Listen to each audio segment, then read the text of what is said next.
Hi, I am Beth Fisher, the founder of the Betrayal Trauma Healing Method. Welcome to my channel. I want to talk about the criteria that is necessary for a healthy reconciliation after betrayal. Healthy reconciliation is the key phrase here. And I say this a lot, we are not going back in time. We are not fixing the old relationship. I say this a lot. The old marriage is gone. It's done. It's over, never to be born again from the ashes. Okay. On the other side of betrayal, we need to build something new. And there's reasons for that. And if you watch my other videos where I talk about triggers and safety, that's why. If we don't build something new, the nervous system will not calm down. The betrayed partners will not feel safe because the unfaithful partner is too much like the old version of themselves. So we can't have that. We need new versions. So there's criteria. There's three things that I talk about all the time when it comes to building a healthy marriage after betrayal.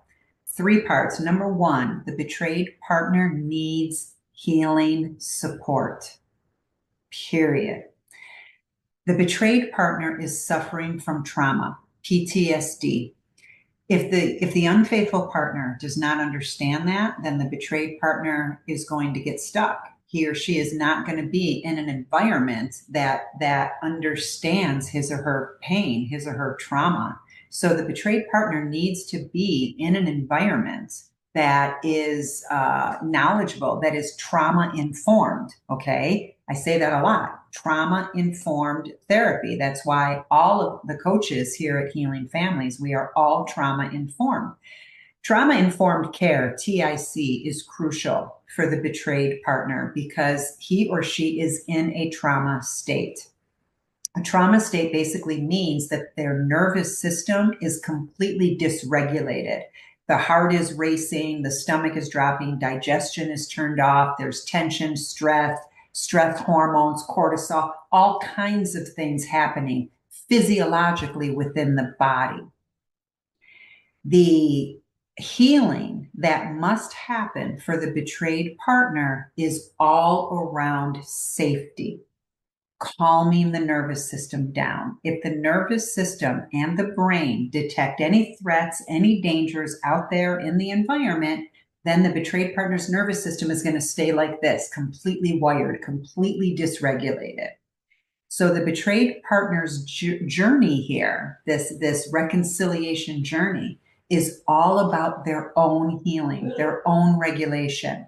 In one of my online courses called Pain to Power, I actually teach the betrayed partners about monitoring their stress levels, keeping what I call a healing diary, so that they can start having a much more microscopic view of all the little things that are happening throughout their day that is causing them to stay dysregulated. It's important information to have. We can't, there's a great saying out there, you can't change what you're not aware of. Okay. So until the betrayed partners really become aware of all of the things that are happening to keep them from being in a calm state, until they're aware of that, sometimes, we can't change it, right? We can't change what we're not aware of. It's very easy just to say, oh, it's the betrayal, right? Yeah, the betrayal could be 70, 80, even 90% of the trauma that's going on inside of the body of the betrayed partner. But there's other things as well. So the betrayed partner's job, if you will, is all focused on self-care. It's all about understanding the trauma that their body is experiencing and creating environments that allow their nervous system to start calming down. And yes, sometimes that means leaving the relationship if the unfaithful partner is not willing to do their part. So I said there were three criteria for reconciliation. That's one. Now let me talk about the other two. Both of these are for the unfaithful partners. Number one, the unfaithful partner must understand betrayal trauma. If you have an unfaithful partner who is saying things like, you need to just get over it, you need to just move on, when are you going to stop bringing this up? None of those phrases are going to tell the betrayed partner that they're safe. All of those phrases are going to tell the betrayed partner that they're not understood, that they're not being seen, they're not being heard, they're not being validated, that their pain is not real. So unfaithful partners need a crash course in betrayal trauma. It's why I have a course literally designed just for unfaithful partners. And I teach I think it's 10 hours of just teaching them about betrayal trauma. That's how important it is that the unfaithful partners understand this. I said there were two things that the unfaithful partners need to do. That's the first one, understand betrayal trauma. The second one is that they need to get to their core why, WHY. If the unfaithful partners do not get into their core why, then what's going to happen is they're going to stay in the land of excuses. I call it excuseville. Excuses basically means that they're blaming other things for why they acted out, why they cheated, why they had affairs. Surface excuses involve the external world, and this is what they sound like. I hear this all the time, right? Unfaithful partners will say things like, you didn't ever want to do anything. All you wanted to do was stay home. Therefore, I had, to go out and find my own fun. Or, come on, we didn't have a good marriage. Of course, I had to go out and have an affair. You never validated me. You never wanted to have sex, right? So I had to go out and have an affair or watch porn or massage parlors or whatever the case may be. All of those are what I call surface excuses because they're involving other people.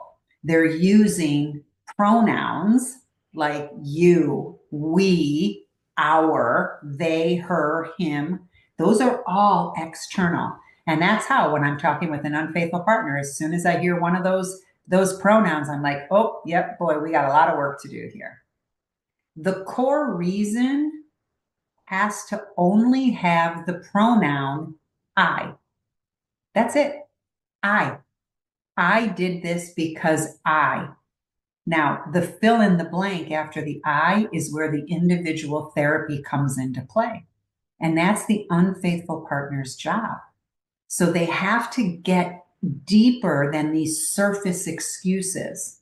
They have to get to the core, the root cause of why they did what they did. So that's the three key pieces. If you want to have a healthy relationship, a healthy marriage, and it is possible. My husband and I are living proof. The hundreds of clients that I have worked with are living proof that you can get to the other side.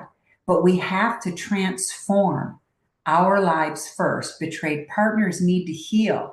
They need to find their voice. They need to build up that confidence again. The unfaithful partners have to understand betrayal trauma so that they can start being supportive and not cause further damage. They also need to get to their core why. They have to figure out on their own, take full responsibility, 100% accountability for the choices that they made. If they do that, the unfaithful partners by default transform. They literally transform.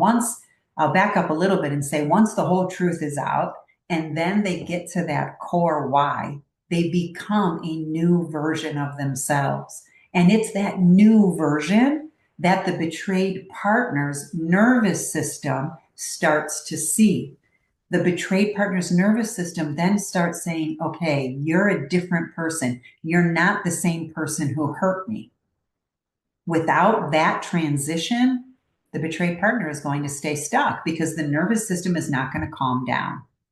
It's why, once again, betrayed partners who stay with unfaithful partners that refuse to do the work, they don't feel safe. They don't feel calm. They're on edge. This is exactly why. The unfaithful partner is still the old version of themselves. So they need to go through this journey, this one-to-one journey of self-discovery, the unfaithful partners, self-discovery, in order to start going, wow, you know what? This was deeper than the marriage. This had way more to do with whatever, my childhood, unhealed trauma, the fact that I'm an emotional suppressor, the fact that I don't trust people. There's lots of different reasons. But once the unfaithful partner gets to those, now we're talking about true responsibility, true accountability. And that's what we need from unfaithful partners. So that's the three key elements to having a healthy relationship on the other side of betrayal. For more tips, I encourage you to subscribe to my channel. Once again, thank you. I am Beth Fisher, the founder of the Betrayal Trauma Healing Method. Take care.